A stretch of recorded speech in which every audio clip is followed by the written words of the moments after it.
আসসালামু আলাইকুম। Hafsa food fusion চ্যানেলে সবাইকে স্বাগতম। আজকে আমি আপনাদেরকে তৈরি করে দেখাবো 3 রকম আলুর চপ।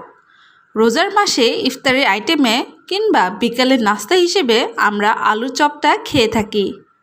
কিভাবে মচমচে এবং 3 ধরনের দারুণ মজাদার আলু চপ তৈরি করতে হয় সেই রেসিপিটা আপনাদের সাথে শেয়ার করব। চলেন তাহলে শুরু করা যাক। প্রথমে আমি মিডিয়াম সাইজের 4টা আলু সিদ্ধ করে উপরের চোকলাটা ফেলে নিয়েছি। এখন আমি আলুগুলোকে হাত দিয়ে ভেঙে ভালোভাবে মেখে নেব।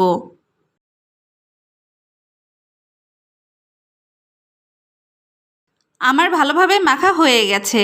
এখন আমি আলু মাখাটাকে 3 ভাগ করে নিচ্ছি, কারণ আমি এই 4টা আলু দিয়ে 3 রকম আলুর চপ তৈরি করে দেখাবো।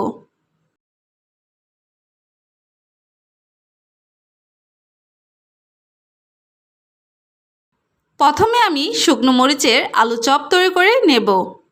এর জন্য একটি প্যানে আমি সামান্য পরিমাণ রান্না করার সয়াবিন তেল দিয়ে দিচ্ছি। আপনারা চাইলে এখানে সরিষার তেলটাও দিতে পারেন। এখন আমি দিয়ে দিচ্ছি 1/4 কাপ পেঁয়াজ কুচি। আমি পেঁয়াজ কুচিটাকে হালকা করে ভেজে উঠিয়ে নিচ্ছি।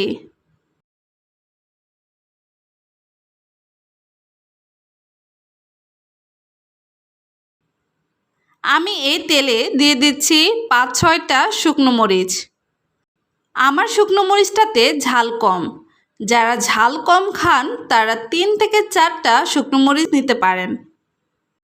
আমি ভালোভাবে শুকনো মরিচগুলো ভেজে নিয়েছি।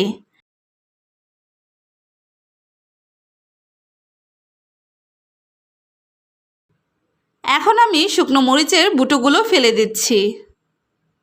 দিয়ে দিচ্ছি 1/2 চা চামচ লবণ।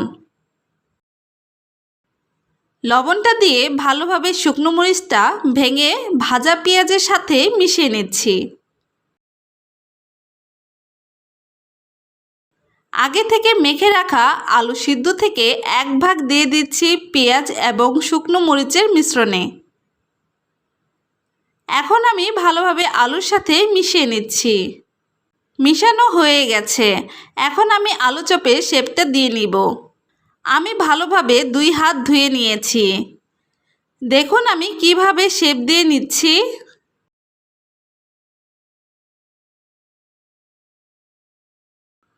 আমি আরেকটা করে দেখাচ্ছি।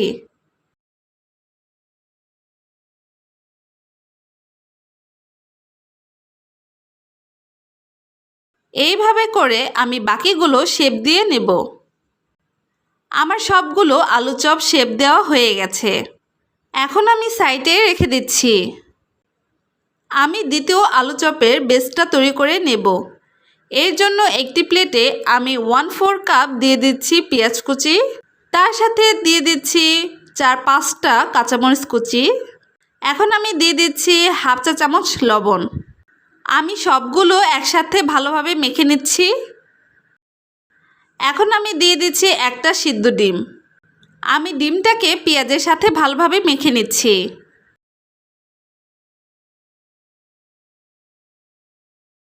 আমি ডিমটাকে মেখে নিয়ে দিয়ে দিচ্ছি 1 ভাগ আলু। আমি আলু এবং পেঁয়াজ একসাথে মিশিয়ে নিচ্ছি। মিশানো হয়ে গেছে। এখন আমি শেপ দিয়ে নিচ্ছি।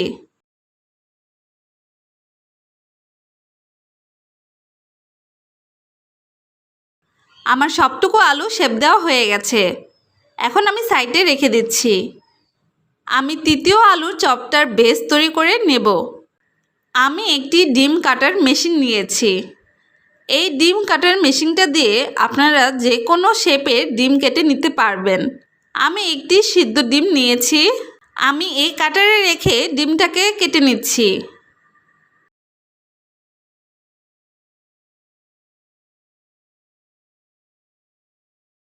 দেখুন আমি ডিমটাকে এই রকম স্লাইস করে কেটে নিয়েছি। এখন আমি আলুটাকে মেখে নিব। ঠিক আগেরটার মতো করে আমি 1/4 কাপ পেঁয়াজ কুচি এবং 4-5টা কাঁচামরিচ কুচি দিয়ে দিচ্ছি। লবণ দিচ্ছি 1/2 চা চামচ। ভালোভাবে মেখে নিয়ে দিয়ে দিচ্ছি আলুর মাখাটা। আমি সব একসাথে মেখে নিচ্ছি।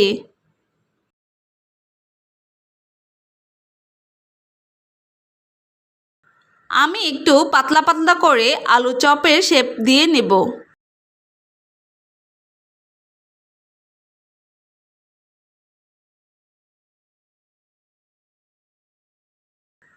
আমার সবগুলো শেপ দেওয়া হয়ে গেছে। এখন আমি একটা করে আলু চপ নেব, তার মাঝখানে একটি করে ডিম কাটার স্লাইস দিয়ে দিচ্ছি। আমি এর উপর আরেকটা আলু চপ দিয়ে ভালোভাবে সাইডগুলো কভার করে দিচ্ছি।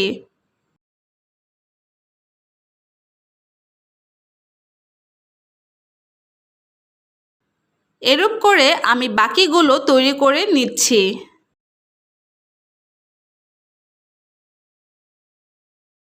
আমি সব কয়টা শেপ দিয়ে নিয়েছি। এখন আমি সবগুলো আলু চপ ভেজে নেব। এর জন্য একটি বাটিতে আমি দিয়ে দিচ্ছি 2.5 কাপ বেসন, 1 চা চামচ লবণ, 1/2 চা চামচ হলুদের গুঁড়া, 1/4 চা চামচ মরিচের গুঁড়া, 1 চা চামচ খাবার সোডা। এখন সব শুকনো উপকরণ মিশিয়ে নিচ্ছি। এই পর্যায়ে আমি দিয়ে দিচ্ছি 2 কাপ পানি। পানিটা অবশ্যই আপনারা বুঝে দিবেন, কারণ অনেক বেসনে পানি বেশি লাগে, আবার অনেক বেসনে পানি কম লাগে। আমার বেসনটা গোলানো হয়ে গেছে। আমি একটি প্যানে ভাজার জন্য তেল দিয়ে দিচ্ছি। তেলটা গরম হয়ে গেছে। আমি প্রথম যে আলুর চপের শেপটা তৈরি করে রেখেছিলাম সেটা ভেজে নিব। একটা একটা করে আমি সব কয়টা তেলে দিয়ে দিচ্ছি। এক পিঠ একটু ভেজে আমি আলুর চপগুলোকে উল্টে দিচ্ছি।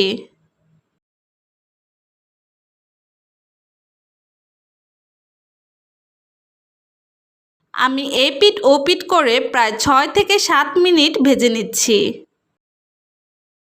আমার ভাজা হয়ে গেছে। আমি আলু চপগুলোকে উঠিয়ে নিচ্ছি।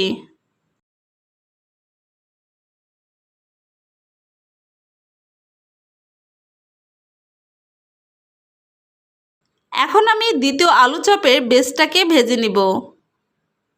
আমি আগেরটার মতো করে এই চপটাকেও ভেজে নিচ্ছি।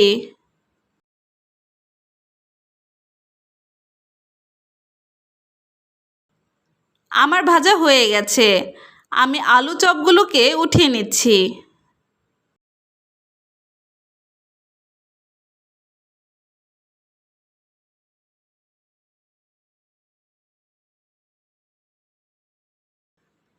তৃতীয় আলু চপের বেসটাকেও ভেজে নিচ্ছি।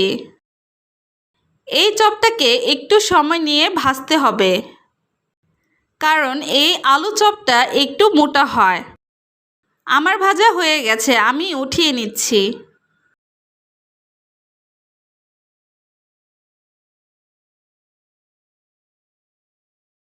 দেখলেন তো একটা আলুর বেস দিয়ে কিভাবে 3 ধরনের আলু চপ তৈরি করা যায়। অবশ্যই আপনারা বিকালে নাস্তা হিসেবে অথবা ইফতারের আইটেম হিসেবে এই আলু চপটা তৈরি করবেন এবং পরিবারের সবাইকে নিয়ে খাবেন। আমার ভিডিওটি ভালো লাগলে অবশ্যই লাইক, কমেন্ট এবং শেয়ার করে দিবেন। আমার আপকামিং ভিডিও পেতে চ্যানেলটিকে সাবস্ক্রাইব করে বেল আইকনে ক্লিক করতে ভুলবেন না। আল্লাহ হাফেজ।